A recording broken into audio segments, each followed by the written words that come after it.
ഒടുവിൽ ബാലമുരുകൻ പിടിയിലായി. വിയ്യൂരിൽ നിന്ന് മുങ്ങിയ ബാലമുരുകനെ 2 മാസത്തിന് ശേഷം പോലീസ് പൊക്കി.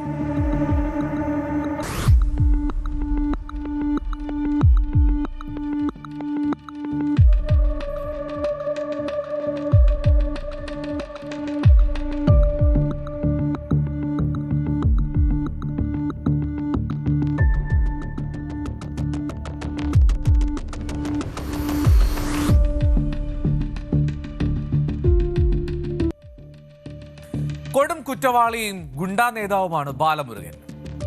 പോലീസിന്റെ കസ്റ്റഡിയിൽ നിന്ന്, കൃത്യമായി പറഞ്ഞാൽ തമിഴ്നാട് പോലീസിന്റെ കസ്റ്റഡിയിൽ നിന്ന് രക്ഷപ്പെടുന്നത് 2 മാസം മുൻപാണ്.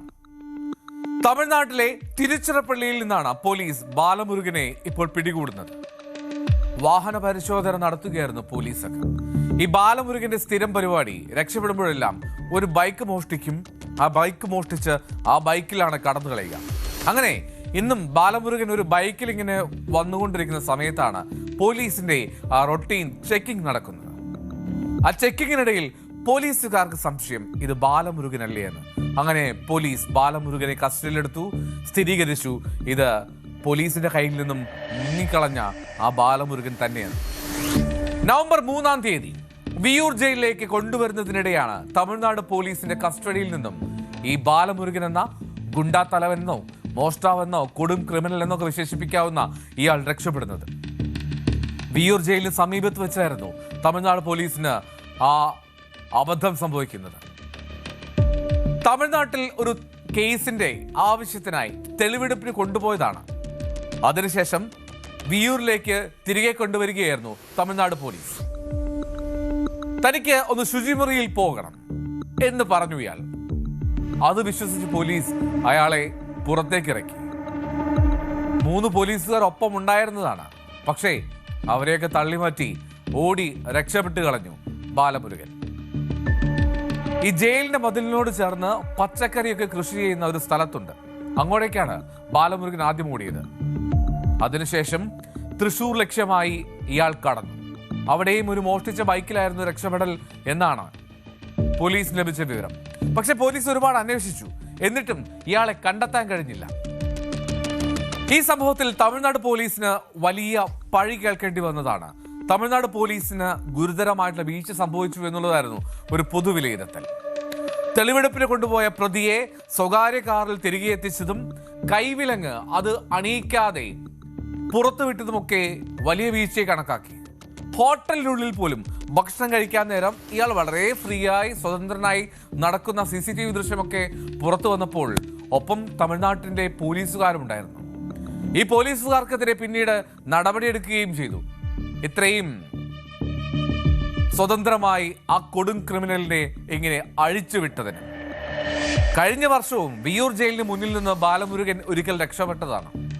വൈകാതെ തന്നെ ഈ ബാലമുരുകനെ വിയ്യൂർ പോലീസിന് കൈമാറും. അതായത് കേരളത്തിലേക്ക് കൊണ്ടുവരുമ്പോൾ തന്നെ. തമിഴ്നാട്ടിലെ കവർച്ച കേസുമായി ബന്ധപ്പെട്ട് 2021 മറയൂരിൽ വെച്ച് കേരള പോലീസ് ബാലമുരുകനെ പിടികൂടുന്നത്. തുടർന്ന് എന്തുണ്ടായി? തമിഴ്നാട് പോലീസിന് കൈമാറി. ഈ കേസിൽ പുറത്തിറങ്ങിയ ശേഷം ഇദ്ദേഹം ചെയ്ത ഒരു കാര്യമുണ്ട്. മറയൂർ പോലീസ് സ്റ്റേഷൻ പരിധിയിലായിരുന്നു ഇയാളെ പിടികൂടുന്നത്. അപ്പോൾ മറയൂർ പോലീസിന് ഇരിക്കട്ടെ പണി. തുടർച്ചയായി ആ പ്രദേശത്ത് മോഷണങ്ങൾ നടത്തി. അങ്ങനെ പോലീസിനോടും പ്രതികാരം. പിന്നീട് മറയൂർ പോലീസ് തന്നെ ഇയാളെ പിടികൂടി വിയ്യൂരിലെത്തിക്കുകയായിരുന്നു. 2023 സെപ്റ്റംബർ 24-ാം തീയതി മുതൽ വിയ്യൂരിലെ അതീവ സുരക്ഷാ ജയിലിൽ ആയിരുന്നു ബാലമുരുകൻ. നടലും തെങ്കാശി കോടതിയിൽ ഹാജരാക്കി ഇയാളെ ജുഡീഷ്യൽ കസ്റ്റഡിയിൽ റിമാൻഡ് ചെയ്തിട്ടുണ്ട്. കവർച്ച, കൊലപാതക ശ്രമം ഉൾപ്പെടെ 53 കേസുകളിലെ പ്രതിയാണ്. ആ പോലീസ് പിടിച്ചിറങ്ങി വരുമ്പോൾ ഇയാൾ ക്യാമറ നോക്കി ഒരു ചിരിയുണ്ട്, മീശ പിരിച്ച ശേഷം.